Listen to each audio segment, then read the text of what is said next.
All right, let's dive into one of the weirdest and most fascinating cultural stories from the last few decades. We're talking about the intense and, let's be honest, kind of bizarre love affair between American college students and some of the most difficult, most abstract French philosophy ever put to paper. And this quote from Emily Eakin it nails it, doesn't it? For a whole generation, these French thinkers weren't just names in a textbook. They were part of your identity. It was personal. It was a rite of passage. And looking back, it seems absolutely wild. So that's the big question we're tackling. This wasn't just about getting an A.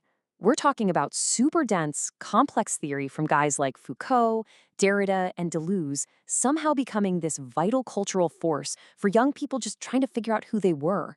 How in the world did that happen? Okay, so to even begin to understand this, we have to get into what made theory so incredibly appealing.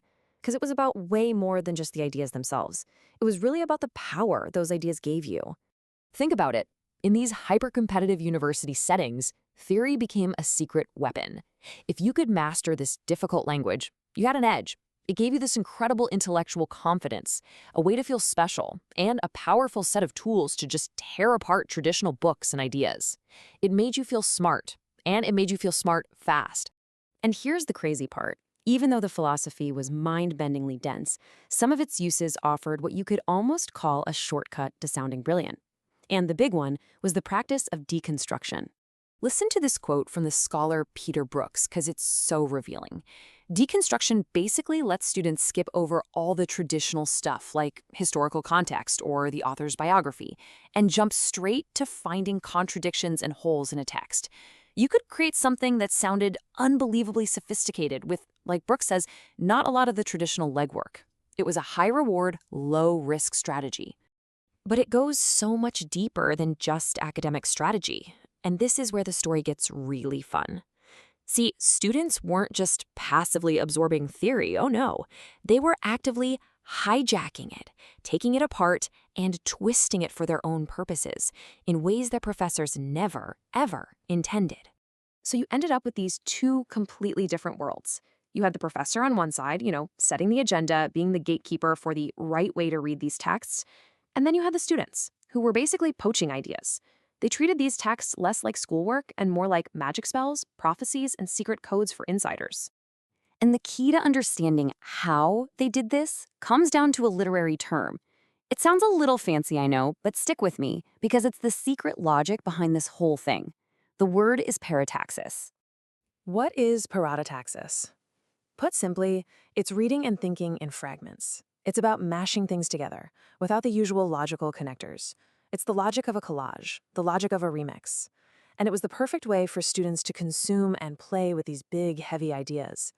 So in the real world, this meant nobody was reading the whole book. You'd read a chapter here, a summary there, you'd grab one idea from one philosopher and smash it together with a totally incompatible idea from another, creating these heady collages. You'd cut these intimidating thinkers down to size with nicknames like Derry-Doodle for Derrida or just DNG for Deleuze and Guattari. This whole culture just exploded on early internet forums and in e-zines where theory was remixed, parodied, and totally made their own. But this wasn't all just intellectual horseplay. It wasn't just about showing off in seminar. And this brings us to something much more profound, because for so many of these students, theory became a genuine guide for how to actually live your life. So you have to ask, right? Was all this just a performance? Was it just intellectual flexing? Or were these really abstract ideas meeting some kind of real, deep, personal need for these students? While the source material gives us this absolutely perfect term for it, Bildungstheorie. And it reframes theory not as some academic subject, but as a tool for Bildung, that great German idea of self-cultivation, of personal formation. This was theory for building a self. So what did that journey actually look like? Well, picture it. A student stumbles on a concept, like Foucault's care of the self. They take that abstract idea and they plug it directly into their own personal angst, their own feelings of being lost. It becomes a kind of countercrete, a new belief system to define themselves against their parents or the boring professional world that was waiting for them. At the end of the day, these ideas just made their confusing world feel more readable, more manageable, and more livable. But what happens when the bubble bursts? What happens to this incredibly intense relationship with theory after you graduate and real life comes knocking? Did it last? Well, for the most part, the answer is a big no. For almost all of these students, this deep dive was temporary. It was something that could only really exist in that unique transitional space of a college campus. Once they got jobs and started careers, theory stopped being a living, breathing toolkit and just sort of faded into a fond, nostalgic memory.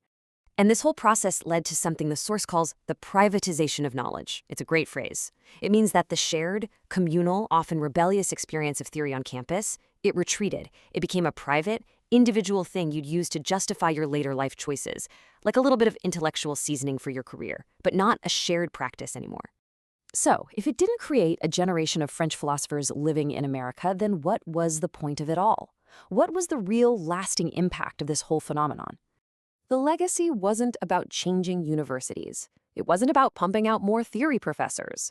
The real, striking result was the thousands upon thousands of individual, deeply personal, and yes, temporary, encounters that helped a generation of students find their way through one of the most confusing times of their lives.